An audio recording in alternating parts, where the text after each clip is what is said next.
Hello and welcome to the Real Life Show. Ladies and gentlemen, my name is Jonathan. Remember, this is a platform where we get to engage, interact, and learn from icons, gurus, trendsetters, trailblazers, difference makers, and world changers.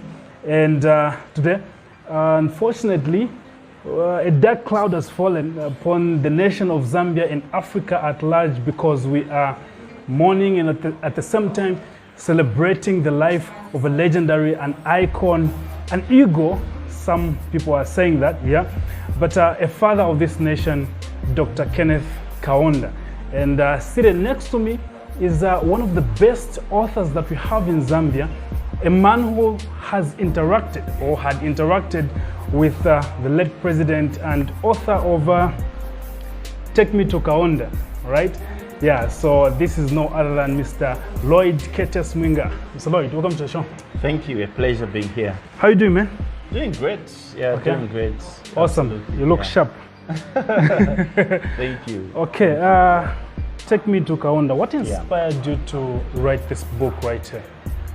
All right, so a lot of thoughts actually were birthed in the process of writing that book. Yeah. So Take Me to Kaunda, basically I describe it as a poetic satire. So there's a lot of poetry in it, and then there's a lot of satire in it. But the heart of it really is, look, we've got an opportunity to interact with certain information that would most definitely put us in a place where we deal with our history. Yeah. Most of our history basically has been punctuated by a lot of perception that is biased, for example, a lot of positioning that is contrary to what could have happened at the time that we, during the transition, for example, from the colonial days to the time that Zambia got independence. So the heart of that was really to say, take me to that person that has been there in that journey so that I can listen to their story.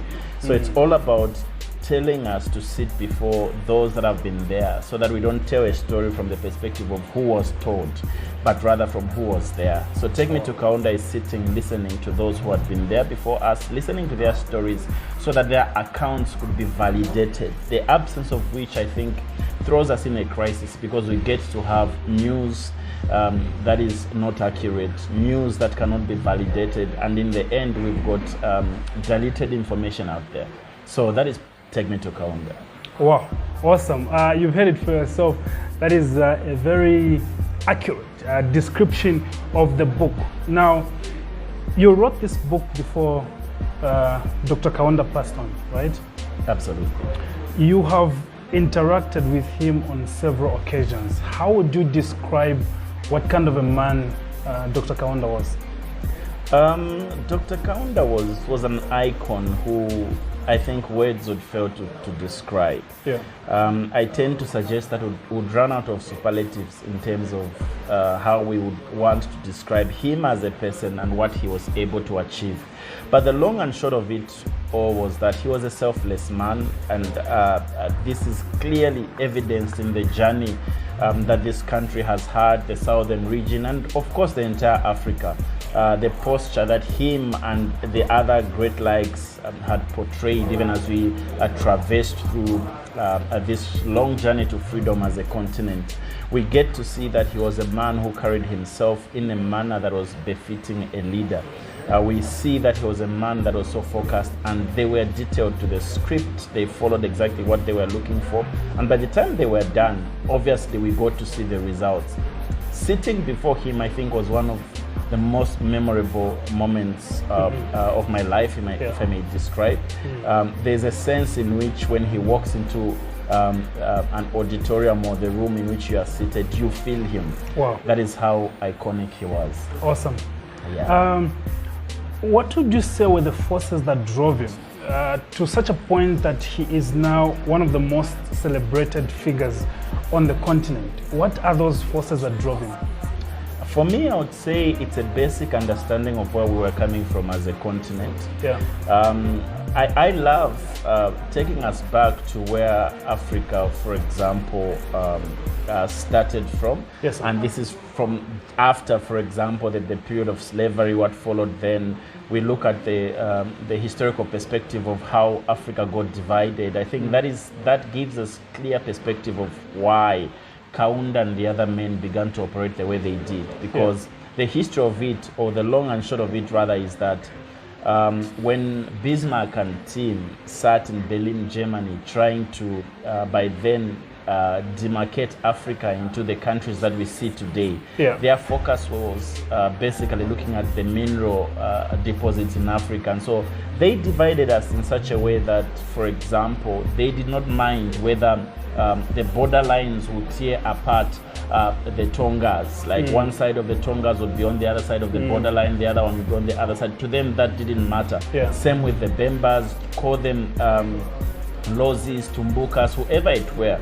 You go to different parts of the continent, same. So what they did was they just demarcated, and so wherever it found you became your permanent residence. So in fighting for independence, this was the drive that the African leaders of the time had. Kaunda and the Julius Nyereres of this world, Kwame Nkrumahs and the likes, because they looked at it from the perspective of, look, we are one team that was divided by this action that happened in the 1880s. So in terms of talking about the liberation of Africa, we have to fight it as one people.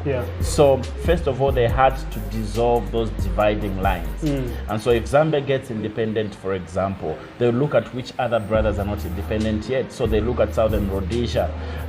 They are still colonized by the British. They look at South Africa, who are our further neighbors down south. They are still under the apartheid regime. We've got Namibia, you've got Botswana, you've got Mozambique. So the posture that these gentlemen had was to ensure that everybody within the continent, all our brothers dotted across the continent, became liberated before we could change the agenda of the next stage. So basically that was the drive. Africa ought to be liberated. Wow. They were selfless men. They had great leadership skills. What should you say are some of the lessons that our current leaders should pick from the leadership style of Dr. Kenneth Kaunda? I love referring to one aspect. During his reign, there's one thing that he introduced to all the office bearers, that these are public office bearers in that regard. There was a document which was called the Leadership Code. So it prescribed the conduct expected of a leader. The expectations were outlined. So you were not a leader as usual. You had to follow certain guidelines that prescribed what you ought to achieve. So the agenda was clear. And what they did in that was they ensured that every political office bearer should focus on what the nation's needs are at the time. So there was so much focus on the interest of the nation, way beyond the interest of an individual. It was purely service. That's how come today Africa celebrates a great man like Kaunda, because after he is done, having served office for all those many years, he leads a humble life. He does not leave office with so much wealth amassed. So you get to see that that is a posture of a modern day leader. That is a posture that a modern day leader rather is supposed to take up. Service for the people, being focused, diligent, and just being aware of the fact that you're just custodians to the estates of the country. And so that in itself is a guide that gets us running and gets us to appreciate the men that have gone ahead of us. Wow. That's deep stuff right there. Now, how would you love youths, Zambia and Africa at large, to remember and celebrate the life of this great icon? For me, I think he's left a note for us. I think he was consistent in the things that he talked about. When Kaunda sang Tiende Pamozi, you could see the genuineness and how that he was so provoked in ensuring that we moved as one people. People get to talk about, for example, the history of our democracy and probably touch on the fact that at some point we became a one-party state. But if we dig deep into the history of that, we get to appreciate that there was need at the time for us to pass through that transition. And so actually what led to the one-party state was was what we call the Choma Declaration at the time, because ethnic groups, over 72 different tribes you can imagine, now got to a place where they were slowly getting agitated, and it was a danger to the democracy of the country. So what do? The men of the time, the Harry Mwinga Nkumbulas of this world, the Simon Monsaka Pwepwe, the KKs and them, they decided to say, look, for the sake of progress and unity in this country, let us unite and work as one force. So the Choma Declaration came into effect to ensure that a Lozi, a Tonga, a Tumbuka, a Kaonde, regardless of where you're coming from, you feel a part and parcel, 100% entitled to the estates of the country.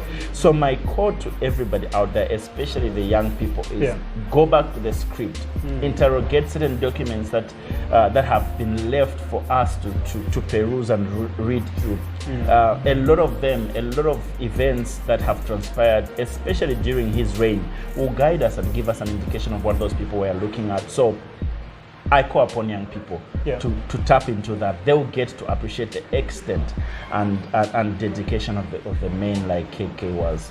Wow, wow. And that's the reason why you wrote this book, man. Wow, profound information right there. Absolutely. So in the book, basically, early 1970s, KK wrote a book titled Letter to My Children. And so in that letter, he was writing both to his biological children as well as to the children of this country. And so in his letter, he gets to describe the fact that, look, during that transition from pre-independence to post-independence, he had to sacrifice a lot, and so at some point he had to move away from the family. So in Letter to My Children, he gets to apologize to his children to say, look, I had to do all this because the country needed to be independent. I had to sacrifice this time, but in doing so, I stayed away from you. So he was apologizing. But he gave a blueprint of a kind of country that we wanted to do, and that is in the early 70s. And so as I interrogated our history, went through our literature, I got to discover that actually, ever since his book was written, nobody responded to him. Wow. And so I had to do a chapter called Letter to My Father to respond to Letter to My Children, to set up a commitment that I expect every young person out there should emulate, to say, look, we've read the script, we've read the passion that you guys had, we've seen what you wanted out of Africa to this day to become after independence. We see your vision and we've tapped into it. And so our role as a people and as young people is to be committed to ensuring that whatever you had scripted comes to actualization. You played your part. It's what we call a dusk in this sense, because ultimately those that have been ahead of us are now closing the door behind us. So it's us to pick up the mantle and run with it. But the question is, do we have access to the scroll? Yes, the scroll is there. The script is there. It's been left for us. The question is, are we able to run with that? That is a question that every political leader has to answer. Serious charges right there, ladies and gentlemen. Is this book in stock? Where can people find this book? So yes, the book is in stock, but I'll get to I'll give an indication of where people can get it. A number of bookstores actually have the book. Okay. Yeah. Mr. Lloyd, what are your last words to your fellow Zambians out there? So we've been privileged to have a great man like Kaunda in our time. In Letter to My Children, he told us the sacrifices that he made. And in writing to him in the book, Take Me to Kaunda, I was actually asking for an audience that we get to sit with him and ask him certain questions that we wanted to ask. Yeah. So in Take Me to Kaunda, I was simply saying, take me to that man that has been ahead of me, the man that has taken a path that I intend to take. The reason is simple, because I say there could be certain wars that have been won, certain battles that would have been won already, and there are certain questions that have already been answered. Yeah. In the event that we don't interrogate and sit and ask questions, then we may end up starting fighting battles whose end result is in futility, because those battles were already won. Yeah. Those questions that we want to ask were already answered. So take me to that man that has been ahead of me, so that I don't waste energy in trying to fight those battles that were already won. Wow. That's what we do on the Real Life Show, ladies and gentlemen. We bring you the best, and this has been celebrating the life of a legend, an icon, someone who's been a father to not just Zambia but also Africa at large, Dr. Kenneth Kaunda. Continue watching the Real Life Show. Stay safe and God bless you. Peace.